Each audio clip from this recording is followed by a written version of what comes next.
नमस्कार, जोहार। स्वागत है आप सभी का संकल्प से सिद्धि कार्यक्रम में। दोस्तों, इस कार्यक्रम के माध्यम से हम आपकी मुलाकात ऐसी पर्सनालिटीज से करवाते हैं जिन्होंने अपने जीवन में एक संकल्प लिया था। उस संकल्प को पूरा करने के लिए उनके अंदर एक जुनून आया और उन्होंने उस कार्य को सिद्ध किया। दोस्तों, आज हम आपकी मुलाकात जिस शख्सियत से करवाने जा रहे हैं वो अपने स्टूडेंट लाइफ में राइट फ्रॉम स्कूलिंग इटसेल्फ एक कंटेंट क्रिएटर का मोटिवेशनल स्पीकर रहे थे। कॉलेज लाइफ में आने के साथ साथ यही प्रोफेशन उन्होंने एक स्केलेबल बिजनेस में भी कन्वर्ट किया और धीरे धीरे अपने आप को इवॉल्व करते हुए आने वाले समय में उन्होंने एक अपने ही बिजनेस को एक सक्सेसफुल स्टार्टअप का फॉर्मेट दिया, उसी को इनोवेट करते हुए। तो हम जानेंगे इनसे इनकी जर्नी के बारे में और कैसे धीरे धीरे इन्होंने खुद को इवॉल्व किया, खुद के बिजनेस कंसेप्ट में इनोवेशन लाया और अभी एक सक्सेसफुल स्टार्टअप रन कर रहे हैं और सरकार की बहुत सारी योजनाओं का लाभ भी ले रहे हैं। तो आइए देर नहीं करते हुए आपकी मुलाकात करवाते हैं शानदार सर्विसेज के फाउंडर लालू कुमार जी से। तो लालू जी, बहुत बहुत स्वागत है आपका हमारे कार्यक्रम में। Thank you so much ma'am. Lalu ji, सबसे पहले तो मैं आपसे जानना चाहूँगी कि शानदार सर्विसेज आपने एक स्टार्टअप क्रिएट किया है। उससे पहले हम थोड़ा सा आपके बैकग्राउंड जर्नी में जाकर जानना चाहेंगे कि कैसे ये संभव हो पाया, क्योंकि हमारे लिए, हम आम दर्शकों के लिए ये एक महत्वपूर्ण चीज़ होती है कि भाई कैसे हुआ, हो रहा है वो तो ठीक है, लेकिन कैसे हुआ। तो जैसा हमने आपके बारे में जाना है कि आप 8th class onwards content creation में थे, मोटिवेशनल स्पीचेस में थे। ये किस तरीके से आपके अंदर इवॉल्व हुआ, थोड़ा सा हम इसके बारे में जानना चाहेंगे। जी बिल्कुल। मेरी जर्नी की स्टार्ट होती है गांव से ही, जहां हमने अपना स्कूलिंग गांव में ही किया है। गवर्नमेंट स्कूल से हमने अपना स्कूलिंग किया। वहाँ से फिर हमने अपना स्टडी को ख़त्म करके स्कूलिंग वगैरह, और फिर हम कॉलेज की तरफ जा रहे थे। ठीक है, तो कॉलेज के लिए आपने कहा था कि आप स्कूलिंग से ही आप कुछ इन सब चीज़ों में रुचि रख रहे थे, तो ये कैसे माइंड में इवॉल्व हुआ आपके? चूँकि मेरे अंदर ये था कि मुझे ना पब्लिक स्पीकिंग मेरा सही था। तो मेरे अंदर जैसे बचपन से होता है ना, जब आप नर्सरी LKG में होते हैं तो आपको जो टीचर होते हैं वो आपको खड़ा करा दिया जाता है कि भाई खड़ा होकर बोलो, कुछ स्पीच दो, बताओ। तो वहाँ से क्या हुआ ना कि मेरे अंदर वो था कि पब्लिक स्पीकिंग अच्छा रहा है, तो वहाँ हमने पब्लिक स्पीकिंग को और बढ़ाते गया। तो मीना प्लेटफॉर्म करके कुछ था आपके स्कूल के समय में जिसका आपने लाभ उठाया? हाँ, मीना मंच। वो तो क्या होता है ना, हर गवर्नमेंट स्कूल में ऐसा होता है कि आपको अपॉर्चुनिटी मिलता है, अलग अलग पोस्ट मिलता है वहाँ पे। तो वहाँ पे मुझे प्रधानमंत्री का पोस्ट भी मिला था मेरे मीना मंच। हाँ, तो क्या आज भी ये मंच है? हाँ बिल्कुल, हर गवर्नमेंट स्कूल में ऐसा चलता है। तो वहाँ मुझे प्रधानमंत्री का पोस्ट मिला था, जहाँ से मैंने क्या किया, एक लीडरशिप क्वालिटी वहाँ से मेरे अंदर आई कि एक स्टूडेंट कैसे अलग अलग, जैसे मंत्रिमंडल होता है, अब उसको कैसे संभालना है, ये सारी चीज़ों को मैं स्टूडेंट लाइफ से ही मैंने संभाला। मैं देखा अलग अलग मंत्री, जैसे कोई खेल मंत्री है तो खेल से रिलेटेड क्या हो रहा है, मैं उस चीज़ों को मतलब देखता था। अगर कोई स्वास्थ्य मंत्री है तो अब हेल्थ से रिलेटेड किसी बच्चा को कोई इश्यू आया तो वो वहाँ पे मैं देखता था। तो और आप किस चीज़ में थे? मैं ओवरऑल सारा, चूँकि प्राइम मिनिस्टर था मैं वहाँ का। अच्छा। मुझे जो पोस्ट दिया गया था। अच्छा। तो जर्नी वहाँ से स्टार्ट होती है। तो मतलब अगर कुछ बड़ा करना है या कुछ अलग हटकर करना है तो उसके लिए पब्लिक स्पीकिंग ज़रूरी है और उसके लिए आपको ऐसे प्लेटफॉर्म्स का हिस्सा बनना ज़रूरी है। हाँ, पब्लिक स्पीकिंग मोस्ट इम्पॉर्टेंट है। अगर आपको मान लेते हैं कि आपकी शुरुआती जर्नी से हम ये समझ पा रहे हैं। यस, क्योंकि जब आप लाइफ में आप मान लेते हैं बहुत कुछ आप जानते हैं, लेकिन आप एक्सप्रेस ही नहीं कर पा रहे हैं किसी को, तो फिर आपके अंदर जो क्वालिटी है, अगर आप किसी को बता नहीं पाएंगे तो दुनिया तो नहीं जान पाएंगे, लोग जुड़ेंगे ही नहीं। तो इसीलिए एक पब्लिक स्पीकिंग बहुत इंपॉर्टेंट है। चाहे वो आप देख लीजिए, बड़े बड़े जो लीडर है वो नहीं भी पढ़े लिखे हैं, लेकिन उनके पास बोलने की कला है। तो वहाँ से आपने स्कूल लेवल पे क्या क्या कलाएं ऐसी सीखी जिसका इस्तेमाल आप आज कर रहे हैं या आपने आगे किया, हम जानना चाहेंगे उसी फेज से। बहुत सारी चीज़ें मुझे स्कूल में सीखने को मिला। वहाँ मुझे एक तो जो ये मीना मंच के द्वारा जो मुझे प्रधानमंत्री का पोस्ट मिला था 8th क्लास में, तो वहाँ मुझे क्या हुआ कि एक लीडरशिप क्वालिटी मेरे अंदर आया कि एक लड़का कैसे मतलब एक बहुत सारे अलग अलग मंत्री मंडल होते थे कि भाई आपको ये संभालना है, आपको ये संभालना है। तो हर व्यक्ति का अपना अपना रिस्पॉन्सिबिलिटी था और हर व्यक्ति अपना रिस्पॉन्सिबिलिटी अपने तरीका से हैंडल करते थे और मुझे सबका रिपोर्ट लेना होता था और मैं वहाँ सबसे पहले स्कूल पहुँचता था। तो किसको झाड़ू लगाना है और किसको क्या करना है, ये सारा काम मुझे बांटने का काम होता था कि भाई तुमको ये आज करना है। बहुत बार ऐसा होता था कि जब सारे स्कूल के टीचर लोग बीआरसी चले जाते थे। बीआरसी? हाँ, वहाँ क्या होता है जो अपने ट्रेनिंग वगैरह को लेकर के, और एक दो टीचर है तो क्या होता था कि क्लास लेने में भी इशू होता था। तो उस समय में भी हम लोग क्या करते थे कि क्लास लेने का काम करते थे और क्लास लेकर के वहाँ पे हैंडल करते थे। तो वहाँ पे मुझे ये लीडरशिप क्वालिटी सीखने को मिला, पब्लिक स्पीकिंग बढ़ा, टीम हैंडलिंग वहाँ पे मुझे सीखने को मिला। लोगों को जोड़ना, लोगों को बिल्कुल एक काम की तरफ अग्रसर करना अपने हिसाब, अपने विजन के हिसाब से, या अपने स्कूल में उस मंच से सीखा जुड़ने के बाद। बिल्कुल बिल्कुल। तो फिर वहाँ से कॉलेज लाइफ का सफ़र कैसे शुरू हुआ, और कॉलेज लाइफ में भी आपकी ये चीज़ें कंटेंट क्रिएशन, जो भी मोटिवेशनल स्पीकिंग, ये सब जारी रही। तो हम जानना चाहेंगे कि कैसे इसमें इवॉल्वमेंट हुआ एक स्टेप आगे बढ़ने के बाद, कॉलेज लाइफ में आने के बाद। जब हमने अपना स्कूलिंग किया, स्कूलिंग करने के बाद क्या होता है कि एक मेरे माइंड में आता है कि मुझे एंटरप्रेन्योरशिप फील्ड में जाना है। तो अपने सारे लोगों से गाइडेंस। तो स्कूल्स में तो वैसा एंटरप्रेन्योरशिप के बारे में बहुत ज़्यादा कुछ बताते नहीं होंगे उस समय। उस समय बताया नहीं जाता था। तो फिर माइंड में कैसे आया स्कूल जस्ट क्रॉस करने के बाद, जब आप कॉलेज लेवल में गए, तब कैसे आप एंटरप्रेन्योरशिप का कैसे? इसके पीछे मेरा एक मतलब एक कहानी है। एक कहानी यह है कि मुझे अपने जो मेरे पिताजी चूँकि किसान हैं, किसान बैकग्राउंड से आते हैं, और मुझे जो मेरे गाँव में एक व्यक्ति थे, तो मेरे अंदर क्या होता था ना, हमेशा हम दूसरे का हेल्पिंग नेचर का होते थे। तो कई बार किसी को अगर जॉब करना है, कुछ करना है, तो कई बार हम हेल्प कर दिया करते थे। तो गांव में क्या हुआ एक बार कि मुझे एक कोई ताना दे दिया कि बहुत ज़्यादा मतलब रोज़गार दे रहा है, नौकरी लगा देता है। तो उस समय मैंने रोया था, और मुझे मतलब कुछ अभद्र सा टाइप से बोला, जिस कारण से मुझे उस समय होता है ना, आंसू आया कि यार ऐसा क्या है कि हम रोज़गार नहीं दे सकते हैं। तो मेरे माइंड में, तो मेरा एक फ्रेंड, दो फ्रेंड था, तो वो बोला कि अगर वो आज कहा है तो तुम करके दिखाओ। होता है ना, एक मोटिवेशन आता है कि अगर वो कहा तो तुमको करके दिखाना है। तो मैंने वहाँ क्या डिसाइड किया कि मुझे एंटरप्रेन्योरशिप फील्ड में जाना है, क्योंकि तभी मैं लोगों को रोज़गार दे पाऊँगा, तभी मैं लोगों को एम्प्लॉयमेंट दे पाऊँगा, और तभी मैं फ्री रहूँगा। क्योंकि अगर मैं कहीं नौकरी करूँगा तब तो फ्री नहीं रह पाऊँगा। तो मैंने फिर सोचा कि मैं बिज़नेस मैनेजमेंट करूँगा। फिर मैंने अपना पढ़ाई बिज़नेस मैनेजमेंट कुरुक्षेत्र यूनिवर्सिटी से करने का सोचा। वहाँ मतलब आपका कंसेप्ट स्कूल में ही ये पब्लिक प्लेटफॉर्म से जुड़ने से क्लियर हो गया था। तो मैंने अपना फिर कॉलेज में गया। तो चूंकि मैं मोटिवेशनल स्पीकर का काम, छोटा छोटा स्टेज पे जाना, बात करना, ये सब चीज़ पहले से था ही। तो मैं छोटा छोटा वीडियो बनाया करता था यूट्यूब पे या अलग अलग चीज़ों पे। कॉलेज में एंटर करने के साथ ही? हाँ, या उससे पहले? मैं 8 क्लास से ही, 8-9 से ही मैंने वो चीज़ को किया है। यूट्यूब पे वीडियोस? हाँ, यूट्यूब पे छोटा छोटा वीडियो डालना, बट उतना नॉलेज नहीं होता था कि कैसे ये काम करता है चीज़ें। तो जनरल वे में कभी कभी जैसे होता था डाल देते थे। फिर वो जर्नी बढ़ते गया। फिर मैंने कॉलेज में गया। तो ये जो मेरा जो मोटिवेशनल स्पीकर या पब्लिक स्पीकिंग का करियर रहा, तो मैं जाते ही वहाँ का मिस्टर फ्रेशर बन गए, जैसे कि कॉलेज में होता है। तो वहाँ गए तो वहाँ भी एक पब्लिक फिगर बन गए कि भाई होता है, वहाँ भी पब्लिक प्लेटफॉर्म बनाने का और बनने का मौका मिला। लोग जानने लगा कि ये भी एक कोई लड़का है। फिर वहाँ भी क्या हुआ कि जब आप एक पब्लिक फिगर बन जाते हैं तो आपको बहुत सारा अपॉर्चुनिटी मिलता है, और लोग आपको तवज्जो भी देते हैं, अपर लेवल के लोग। बिल्कुल।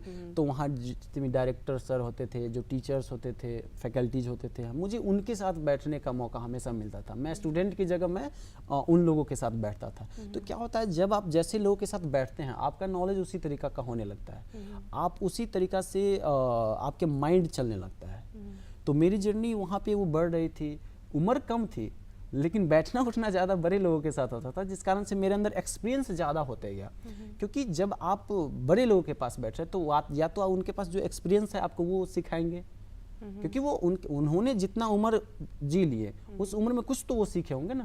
तो वो चीज़ जब आप 1 घंटा 2 घंटा उनके पास बैठते हैं तो आपको वो सीखने को मिलता है। तो कॉलेज में आपका ये जो पब्लिक स्पीकिंग था, इसको आपने कैसे इवॉल्व किया कंटेंट क्रिएशन में, या फिर अपनी कंटेंट क्रिएशन तो आपका स्कूल लाइफ से ही था, लेकिन उसी चीज़ को इवॉल्व करना, फिर पब्लिक स्पीकिंग प्लेटफॉर्म्स को इवॉल्व करना, ये आपने कैसे किया? तो वहाँ जाने के बाद क्या होता है कि जो मेरे अंदर पब्लिक स्पीकिंग था, तो मैं स्पीच देता था, या बहुत बार मुझे कॉलेज में बोलने का मौका मिलता था। तो मेरे अंदर क्या था कि मैं कभी भी ना अपने कॉलेज का कोई भी प्रोग्राम को छोड़ता नहीं था। मेरे जो टीचर होते थे स्कूल लाइफ में, वो हमेशा एक चीज़ सिखाया है कि बेटा तुमको कोई भी मौका मिले, मौका को कभी मत छोड़ना। तो अक्सर मैं कॉलेज में हर पब्लिक स्पीकिंग का, जैसे कोई अगर गाना ही क्यों ना गाना हो, मैं वो भी गाता था। बिना शर्म के कि बिना शर्म। आवाज खराब हो या मेरा अच्छी हो। मानना है शर्म करने से कुछ नहीं होता, क्योंकि जब आप शर्म कर लेते हैं तो आप जीवन में आगे ये नहीं हम बढ़ते। चीजें आपसे पूछ रहे हैं कहीं ना कहीं ये आपके जर्नी से लिंक्ड है, तो बिल्कुल। जानने में मदद मिलेगी हमें। बिल्कुल बिल्कुल। तो मैंने वहाँ से हर पब्लिक स्टेज को शेयर किया, फिर बढ़ते गया जर्नी, फिर मैंने इस चीज़ को प्रोफेशनलिज्म में बदला। कैसे? मैं अपनी पब्लिक स्पीकिंग को क्या किया कि अलग अलग कॉलेज, यूनिवर्सिटी से टाई अप करना, अलग अलग कंपनीज से, बैंक से उन लोगों को ट्रेनिंग देना शुरू किया। तो ट्रेनिंग किस कंसेप्ट पे आप देते थे? कंसेप्ट होता था कि जैसे एजुकेशन फील्ड पे या मोटिवेशनल पे या बिजनेस पे, कॉरपोरेट ट्रेनिंग, लीडरशिप पे, इन सब चीज़ों पे हमारा जो है वो ट्रेनिंग होता था। तो ये इस चीज़ को मैं बढ़ाते गया और ये मेरा पूरा कॉरपोरेट ट्रेनिंग के रूप में बढ़ते गया। तो ये कॉलेज में मेरा बढ़ता है।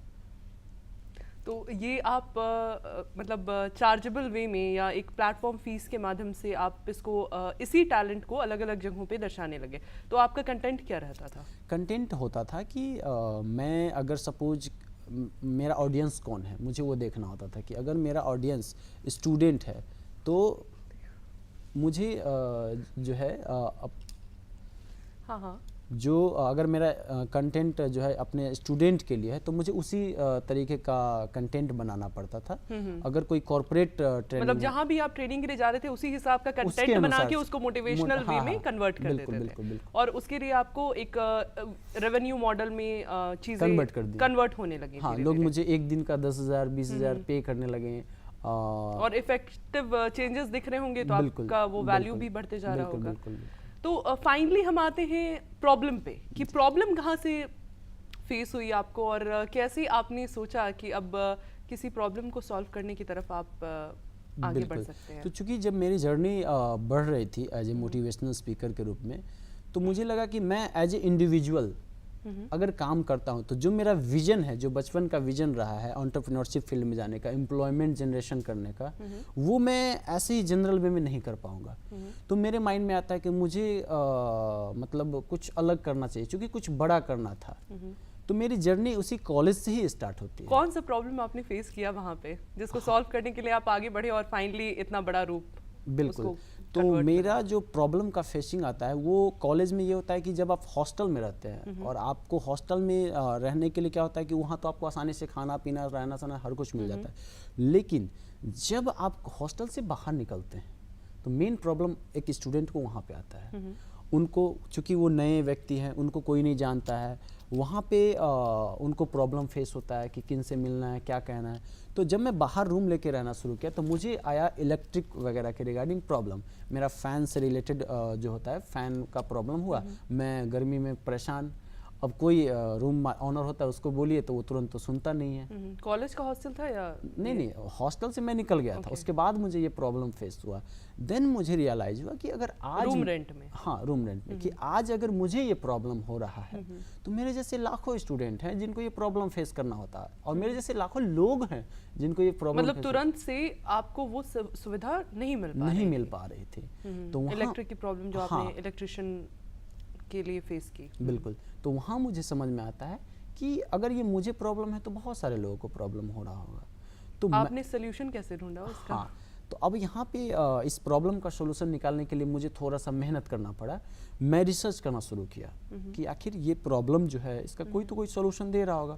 तो जब मैंने रिसर्च किया तो मुझे मिला कि ये तो बहुत बड़ी इंडस्ट्री है और ये प्रॉब्लम लाखों लोग। रिसर्च आपने कैसे किया? हाँ, रिसर्च मैंने क्या किया कि अपने कॉलेज टाइम में ही अपना कॉलेज पीरियड ख़त्म करके, या कई बार कॉलेज बंक भी मार देते थे इस रिसर्च के चक्कर में, और मैं चला जाता था अलग अलग जो कॉलेज चला रहे हैं उसके ऑनर के साथ बैठने के लिए, या कोई कंपनी का ऑनर है उसके साथ बैठने के लिए, और मैं उनसे पूछता था कि सर मैं ये काम करने जा रहा हूँ, जो आप मुझे बताइए ये चीज़ सही है या क्या है। एक फीडबैक, जैसे आप जानते हैं कि प्राइमरी रिसर्च, सेकेंडरी रिसर्च होता है। जब भी किसी बिजनेस या स्टार्टअप कोई भी चीज़ को आप स्टार्ट करते हैं तो आप प्राइमरी और सेकेंडरी रिसर्च करते हैं। तो जब आप उसको रिसर्च करते हैं तो आपको डाटा मिलता है कि। तो इसके अलावा क्या आपने आप कहीं ट्रैवल में हो तो या ट्रेन में हो तो वहाँ पे भी आपने लोगों से फीडबैक लेना शुरू किया? बिल्कुल, वो तो सबसे बड़ा डाटा सेंटर है हमारे लिए, क्योंकि वहाँ पे बहुत सारे लोग मुझे इमीडिएटली एक ही जगह मिल जाते हैं। तो जब भी मैं बस में हूँ तो मैं बस में लोगों से पूछता था, ट्रेन में हूँ तो मैं ट्रेन में पूछता था, अगर जहाँ पैदल जा रहा हूँ तो मैं उनसे फीडबैक लेता था। तो इन सब का आपको निष्कर्ष क्या निकल कर आया कि क्या है ये मार्केट और किस तरीके से इसमें एक इनोवेटिव सोल्यूशन हम ला सकते हैं? इसमें एक बहुत बड़ा निष्कर्ष मुझे ये मिलता है, जब मैं रिसर्च किया तो मुझे 99% लोगों का जो फीडबैक आया कि ये एक बहुत बड़ा प्रॉब्लम है और मैं प्रतिदिन घर में ये फेस कर रहा हूँ। आप भी जरूर फेस कर रहे होंगे इस प्रॉब्लम को। आपको अचानक से अगर कोई इलेक्ट्रिक का प्रॉब्लम आ गया, प्लम्बिंग का प्रॉब्लम आ गया, इमीडिएटली नहीं मिलेगा आपको, नहीं मिलेगा। तो ये प्रॉब्लम एक बहुत बड़ा प्रॉब्लम था। तो मैंने इसको सॉल्यूशन में बदला और तभी जन्म होती है शानदार सर्विसेज की। तो आपने इस सॉल्यूशन को क्रिएट करने के लिए सबसे पहला ऑर्गेनाइजेशन या माध्यम कौन सा चुना?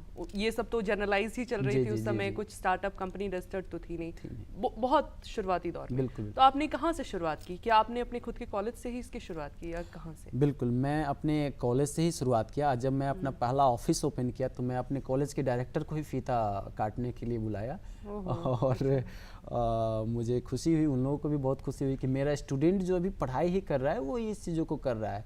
और मैंने तो आपने क्या उनको कन्विंस भी किया था इस चीज़ को लेकर कि आप इस तरह की कोई प्रॉब्लम है उसको आप सॉल्व आउट कर सकते हैं, और कैसे कन्विंस किया हम जानना चाहेंगे? मैंने उनको बताया, मुझे ये प्रॉब्लम देखा, मैंने सारा कुछ किया और उनका जो कॉलेज में ये चीज़ें सर्विस चल रहा था तो मैंने उनको बताया कि कमी क्या है, क्योंकि जब आप कमी को बता देते हैं तो आपको ऑटोमेटिक जो है वो चीज़ें मिलती है। तो अपने डायरेक्टर साहब को बताया कि सर यहाँ पे आपका कमी है, आप क्लीनिंग के लिए सारा चीज़ तो करवा रहे हैं लेकिन ये अनऑर्गेनाइज वे में चल रहा है, ना इनके पास यूनिफॉर्म है, ना ये हाइजेनिक तरीक़ा से किसी चीज़ों को कर रहे हैं। तो आपको एक ऑर्गेनाइज वे में, जब आपका जो ये चाहे क्लीनिंग स्टाफ हो या कोई भी हो, जब कोई स्टूडेंट अगर आपके यहाँ ज्वाइनिंग करने के लिए आ रहा है, पढ़ने के लिए आ रहा है, तो अगर ये वेल यूनिफॉर्म और ट्रेंड व्यक्ति रहेगा तो उनको ये पता रहेगा और ये इफेक्ट आएगा। तो वो तो खुद भी कर सकते थे ना, उनको ट्रेनिंग दे सकते थे, यूनिफॉर्म पहनवा सकते थे, तो उसमें आपका क्या रोल रहा, कैसे आपने कन्विंस किया? देखिए, आप सही कह रहे हैं कि वो कर सकते हैं, लेकिन क्या होता है कि हर चीज़ हर कोई नहीं करना चाहता है, ये आप भी समझते हैं, क्योंकि अगर हर चीज़ हर कोई कर लेगा तो फिर तो चलेगा ही नहीं कुछ।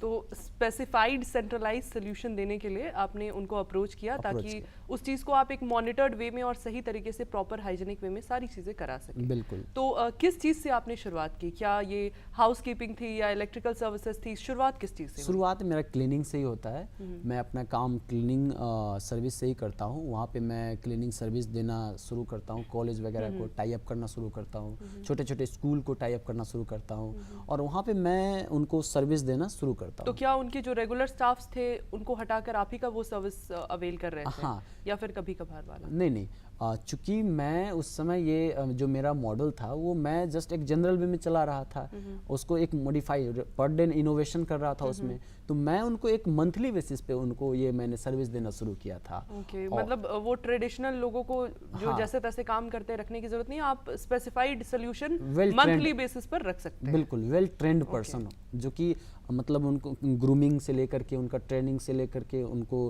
कैसे बात करना है, सब चीज़ उनको सिखाया जाता था और देन वो काम करते थे, ड्रेसिंग वगैरह सब। बिल्कुल। तो एक बात बताइए लालू जी कि ये जो चल रही थी, चीज़ें चल रही थी, फिर धीरे धीरे आपने इसको स्टार्टअप का फॉर्मेट देने का क्यों सोचा? और स्टार्टअप का फॉर्मेट देने के लिए एक इनोवेटिवनेस लाना पड़ता है उसमें। बिल्कुल, बिल्कुल। तो आप चाहते तो इसको एक नॉर्मल बिजनेस के तौर पे भी कर सकते थे। क्या आया आपके मन में, कब रुझान आया कि स्टार्टअप का फॉर्मेट मुझे इसे देना है और क्यों देना है? इनोवेटिवनेस कैसे लाया आपने उस फॉर्मेट को एक्चुअल में इम्प्लीमेंट करने के लिए? तो जब मैं अपने इस बिज़नेस को जनरल वे में चला रहा था, तो चूंकि विजन बड़ा था, मुझे अपने इस कंपनी को बड़े लेवल पे लेके जाना था, तो मैं अगर कोई जनरल वे में चीज़ों को चलाऊंगा तो उसको स्केल नहीं कर पाऊंगा। तो क्या होता है कि जब आप किसी बिजनेस को बड़े लेवल पे स्केल करने की ओर बढ़ाते हैं तो आपको एक ऐसा मॉडल चुनना पड़ता है जिस मॉडल के थ्रू आप बड़े लेवल पे पहुंच सके। तो मुझे लगा कि अब मुझे इसमें इनोवेशन की ज़रूरत है। अगर जनरल वे में मैं कर रहा हूँ वो तो कॉन्ट्रैक्ट बेसिस पे कोई भी कर लेगा, तो मैं यहाँ पे जो है इसको इनोवेशन करके मैं ऐप बेस पे काम करना शुरू किया। मैंने अपना एप्लीकेशन बिल्डअप किया और एप्लीकेशन बिल्डअप, तो उसके लिए आपने वो हायर की सर्विसेज एप्लीकेशन वाली, या आपने लोग जोड़े जो आपको बना के दे?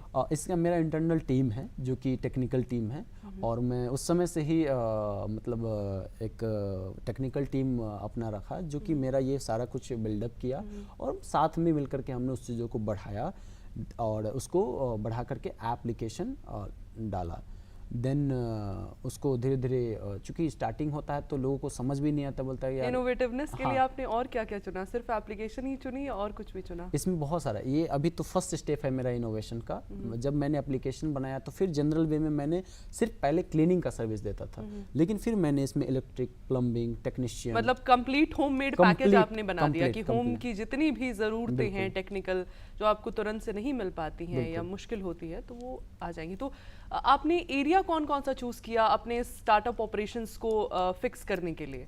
क्योंकि अर्बन एरियाज या मेट्रो सिटीज़ में अगर हम देखें तो आराम से चीज़ें आ जाती हैं। हाँ नहीं, लेकिन क्या होता है ना, जैसे अभी आप जानते होंगे कि बहुत सारी कंपनियां कुछ चीज़ों में काम कर रही हैं, लेकिन क्या होता है ना, जब अब अगर मान लेते हैं कि बहुत बड़ा मार्केट है तो उसमें बहुत सारे लोगों की भी ज़रूरत होती है। तो जब मेरी कंपनी की शानदार सर्विसेज का एप्लीकेशन लॉन्च होता है, तो एप्लीकेशन लॉन्च होता है तो हम इसमें मल्टीपल सर्विस ला दिए। अब मेरे सारे कस्टमर का रुझान मेरी ओर आता है, क्योंकि ये प्रॉब्लम टेलर्ड सर्विसेज। हाँ, तो उनके रिक्वायरमेंट के बिल्कुल अनुसार अकॉर्डिंग उनका जो मतलब प्रॉब्लम है वो अपना जाएंगे मोबाइल चाहे एप्लीकेशन, ऑर्गेनाइजेशन हो चाहे घर हो, कोई भी हो, शानदार सर्विसेज का एप्लीकेशन डाउनलोड करेंगे, उनको तो वेल खासियत मैंने ऐसा सुना है कि विद इन 10 मिनट्स आप ये डिलीवर करते हैं, तो इसको कैसे आप इंश्योर करते हैं कि विद इन 10 मिनट्स ये डिलीवर हो जा रहा है सर्विस? बिल्कुल ये 10 मिनट का कॉन्सेप्ट फिर मैंने इनको इनोवेशन करके मैंने लाया।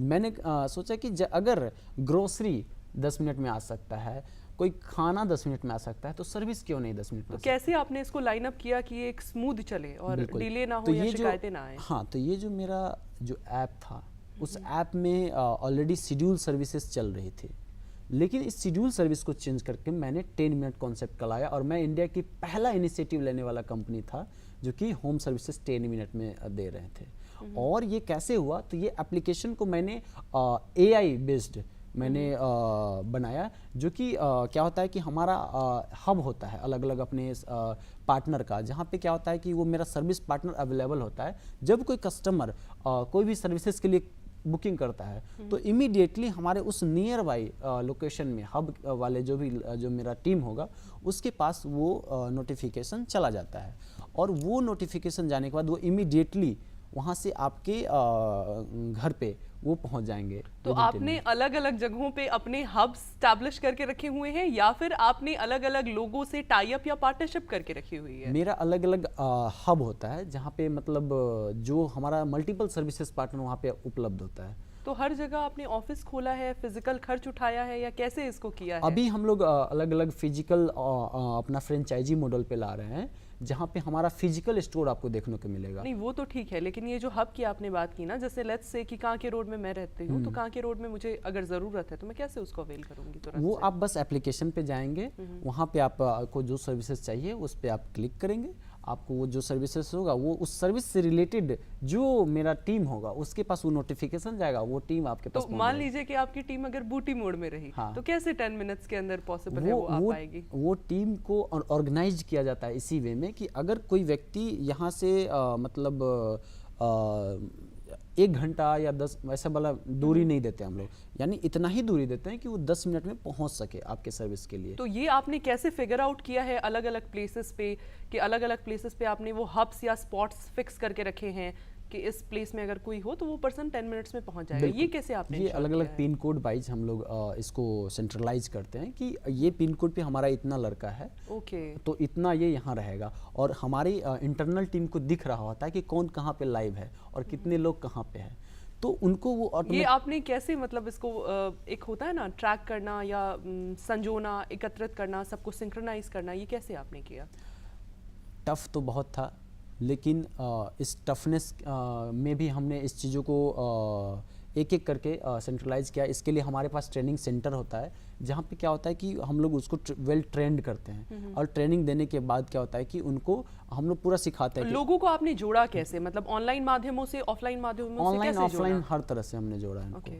जो ऑनलाइन अगर आ रहा है तो उसको ऑनलाइन, ऑफलाइन तरीका से वो समझ रहा है तो उसको ऑफलाइन तरीका से। नहीं मतलब लोगों को आपने जोड़ा, तो कैसे लोगों को आपके बारे में पता चला जो ऐसी सर्विसेज डिलीवर करते हैं, उनको जोड़ना सबसे ये प्राथमिकता थी? इसके लिए हमारा अलग अलग जैसे क्या होता है कि एडवर्टाइजमेंट चलता है अलग तो आपने एड्स रन कराए डिजिटल कंपनीज के माध्यम से? एड्स रन होता है, प्लस रेफरेंस आता है बहुत सारे।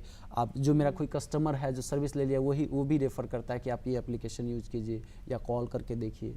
तो वो लोग खुद क्या, या जो कोई नहीं, कस्टमर बेस तो आपका बन जाएगा, ये ऐसी चीज ही है कि एड्स रन कराने से बन जाएगा, पर वैसे टेक्नीशियंस को जोड़ना, ये आपने कैसे सिंक्रोनाइज किया कि हर एक एरिया में, मतलब इसके लिए कैसे आपने एफर्ट्स पुट किए? इसके लिए हमारा क्या है कि जितना भी सोशल मीडिया होता है उस पर हमारा ऐड रन होता है। सेकेंडरी जो मेरा सर्विस पार्टनर खुद है वो खुद रेफर करता है वर्ड ऑफ माउथ, हाँ वर्ड ऑफ माउथ से, और उसको हम लोग इंसेंटिवाइज करते हैं। फिलहाल कितने लोगों को डायरेक्टली या इनडायरेक्टली आपने रोजगार से जोड़े रखा है इस पूरे कंसेप्ट के माध्यम से? अभी तक हम लोग 550 लोगों को कनेक्ट किए हुए हैं, जो हमारी टीम है इस चीज़ों को हैंडल कर रही है, और साथ ही साथ मतलब 550 लोग आपके इस कंसेप्ट के माध्यम से एक इनकम जनरेट कर पा रहे हैं फिलहाल। बिल्कुल। किन किन एरियाज में ये आपका ऑपरेंट है कंसेप्ट? अलग अलग, जैसे कि झारखंड हो या गया, पैन इंडिया में ऑपरेंट है, या पैन इंडिया में। किस शहर या सिटी या स्टेट में ऑपरेंट है? क्योंकि आप अगर आज यहाँ पे मेंशन कर रहे हैं तो उन जगहों से आपके पास लोग अप्रोच करेंगे। बिल्कुल। तो जैसे पैन इंडिया हम लोग B2B डील कर रहे हैं, जो बड़े बड़े प्रोजेक्ट होते हैं, जो बड़े बड़े school, college, university, mall, hospitals के लिए, तो वो बड़े बड़े डील को हम लोग क्या है कि पैन इंडिया कर रहे हैं। साथ ही साथ जो B2C हमारा जो एप्लीकेशन बेस है, कस्टमर बेस, हाँ, तो उसको हम लोग जैसे झारखंड हो गया, बिहार हो गया, यूपी हो गया, हरियाणा हो गया, ये सब सारे इलाकों में हम लोग इसको कर रहे हैं और इसको और एक्सपेंड कर रहे हैं अलग अलग एरिया में। तो आप अकेले ही ये सारा कुछ मैनेज कर रहे हैं टीम्स के माध्यम से, या आपने अलग अलग डिपार्टमेंट्स रख रखे हैं इस चीज के लिए अलग अलग शहरों में? कोई भी कंपनी अकेला तो चल नहीं सकता है, उसके लिए एक टीम होता है जो कि बैकएंड में काम कर। मैं एक पब्लिक फिगर हूँ, लेकिन बैकएंड में बहुत सारे लोग इस चीज़ों को कर रहे हैं, बहुत सारे लोग। अभी मैं यहाँ हूँ लेकिन मेरा काम जो भी लोग आपके साथ हैं 550 जुड़े हुए, उनके साथ आपका रेवेन्यू शेयरिंग किस तरीके से हो पा रहा है? उसके साथ हम लोग सैलरी बेस्ड है, कमीशन बेस्ड है, वर्क बेस्ड है? दो बेस होता है, एक तो इंसेंटिव बेस होता है और सेकेंडरी सैलरी बेस होता है। तो जो बड़े बड़े डील के लिए जाता है तो वहाँ पे हम लोग सैलरी बेस भेजते हैं। जो जनरल डील के आता है तो उसमें हम लोग क्या है कि इंसेंटिव बेस हम लोग उसको डील करते हैं। मतलब जो भी कस्टमर, जो भी टेक्नीशियन है उसको इंसेंटिव मिलता है आपके कामों में। लालू जी, आप हमारे कार्यक्रम में आए और आपने हमारे दर्शकों को इतनी विशेष जानकारियां दी, इतना अच्छा मोटिवेशन दिया, उसके लिए आपका बहुत बहुत धन्यवाद, आभार। अगले कार्यक्रम में आपसे फिर मुलाकात होगी ऐसे ही किसी नए व्यक्तित्व के साथ। तब तक के लिए हमें और हमारी पूरी टीम को दीजिए इजाजत। नमस्कार, जोहार।